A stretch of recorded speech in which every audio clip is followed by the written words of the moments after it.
Hello, I'm going to speak in my language and at the same time I'm going to speak in English. But first of all, let me speak in my own mother tongue.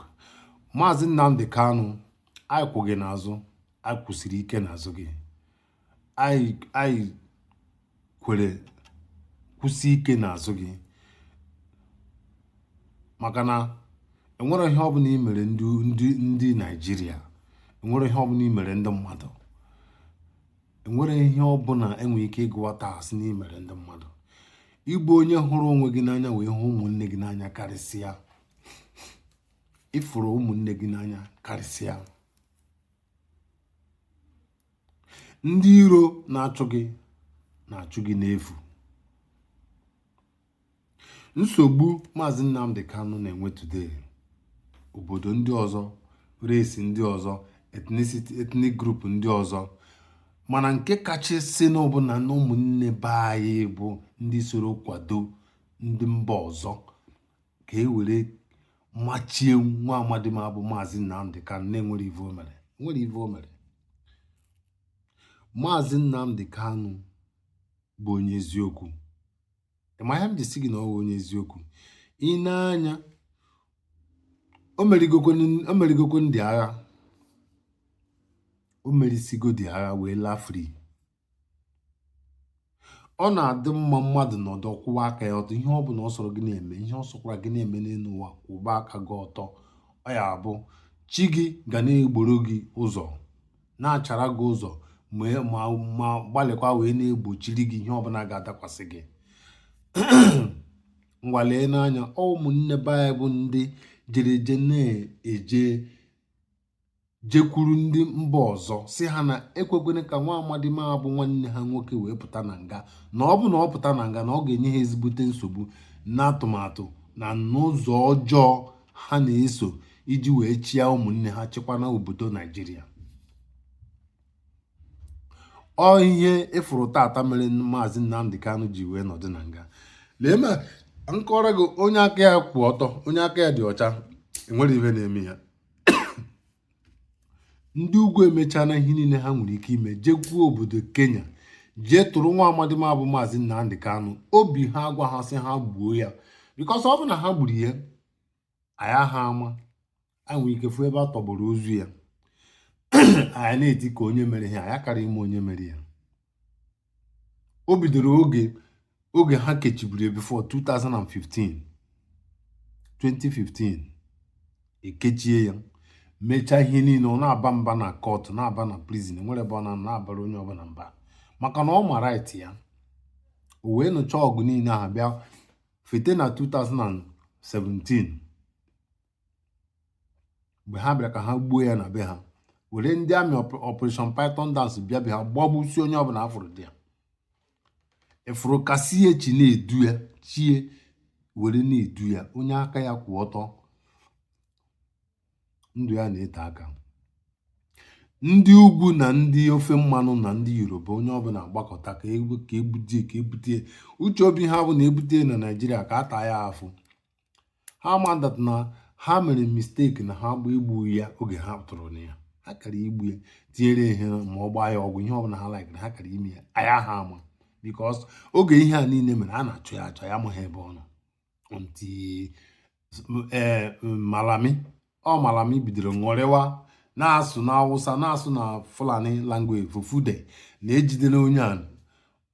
Ọ ya mere o sokwu na ihe Mazi Nnamdi Kanu ji ya bịa gọọ agọ na ọwụ ya nwa kidnapụrụ Mazi Nnamdi Kanu from Kenya.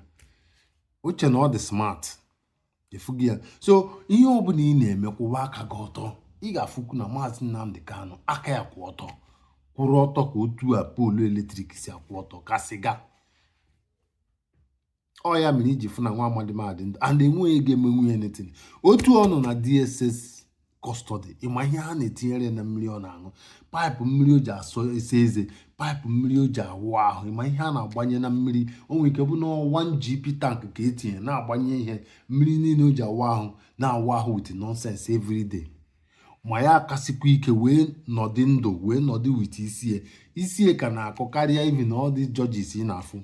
Isie na-akụ na-akụkarị. Amara m ma ọgwụ ha na-agbanye na ahụ na-emekwa ya na-adị smarter. ọhamadike. You understand? So ụmụnne anyị ndị nke na-akwado ndị mba ọzọ ka e wee kwatuo ụmụnne ha just n'ihi ọchịchị politiks, ka i wee rie racha aka, ka i wee bụrụ gọvanọ, ka i wee bụrụ ọyị prezident. Ọgwụ na nwere ihe ọdatụ nwanne gị wee kechie nwanne gị for 4 years 5 years 10 years ongoing.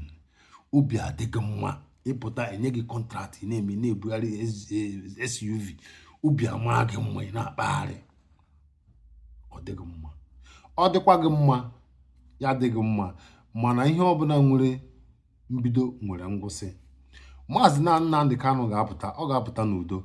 Maazị Nnamdi Kanu, asị m ka m gwa gị na Ibrahim Traore ọ jego Rọshia wee gwa onye isi ndị Rọshia bụ Putin gbasara gị, and okwu gị etinyeghị ya ọnụ. Ihe anọ kịta bụ ka a na-ele ndị Naijiria anya ka ha wesi were ya atị ya. Ọnya anọ. Ihe m na-agwa ha bụ ihe emekwere Maazị Nnamdi Kanu, ihe mee Maazị Nnamdi Kanu. Chi ga-eji na Naijiria. Chi ga-eji n'efife na Naijiria. Ma ewu Dave Umahi, ma ewu Charles Soludo, ma ewu Orji Uzor Kanu, ma ebu Hope Uzodimma, ma ebu Nwike, onye ọbụla ọ soro unu bọrọ. Ihe ọbụla mere Maazị Nnamdi Kanu, chi ga-eji efife wee jie na Nigeria. All we are saying here is very simple, that anything you are doing, keep your hands clean. Do not soil your hands. Do not cheat on people. Maazị Nnamdi Kanu has been dealt with in every ramification, but as you all know, he is still alive. The enemy would have taken his life. His brothers, like Dave Umahi and co, would have taken his life, but they could not. And they have not done that. So keep your hands clean in anything you are doing. Do not wish any other person bad, and don't treat people bad. Just be natural the way God wants you to be. I think I've said a lot.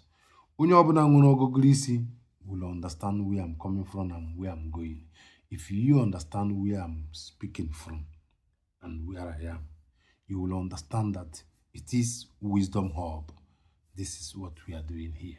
Maazị Nnamdi Kanu, ana m ekene gị, ana m asalute gị. Jisie ike, obere oge ị ga-apụta, and ịpụta udo ga-achị. Ị ga-abụ onye mmeri ma n'agha ma na ihe ọbụla ị ga-emeri. And ihure ga-akwụ ọtọ wee mee ndị ennemiki, ndị na-achị gị ọchị na ndị kpọrọ gị ụgwọ. Anyị ga-afụ ha, ihure eme ha niile. Ekwusigo m. I'm done. Thank you. Thank you so much for listening.